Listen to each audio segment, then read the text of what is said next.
BNP এবং জামাত আছে আমাদের এই সংসদে, তাদেরকেও বিভিন্ন সময় তাদেরকে হত্যা করার সম্মতি উৎপাদন করেছে কিছু মিডিয়া এবং কিছু নামধারী সাংবাদিক।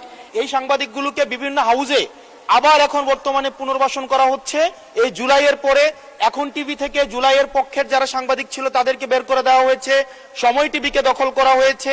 ইস্ট ওয়েস্ট মিডিয়া অর্থাৎ বসুন্ধরা গ্রুপের যে মিডিয়াগুলো রয়েছে তারা প্রতিনিয়ত আওয়ামী লীগের পক্ষে সম্মতি উৎপাদন করে যাচ্ছে। গতকাল ঘোষণা দিয়ে মাইকে ঘোষণা দিয়ে ছাত্রলীগ ছাত্রদলকে নোয়াখালীতে মাইকে ঘোষণা দিয়ে পিটিয়েছে, সেটাকে উদযাপন করতে দেখা গিয়েছে বসুন্ধরা ইস্ট ওয়েস্ট মিডিয়াকে এবং কিছু টকশোজীবীদেরকে।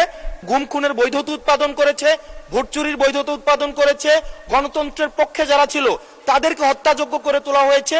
এইসব সাংবাদিক, নামধারী সাংবাদিক এবং এই মিডিয়াদের পক্ষে বিপক্ষে কেন তাদেরকে আবার পুনর্বাসন করা হচ্ছে, সেটির আইনগত কি ব্যাখ্যাটি কি, সেটি এই সংসদের সামনে উপস্থাপন করার জন্য অনুরোধ জানাচ্ছি।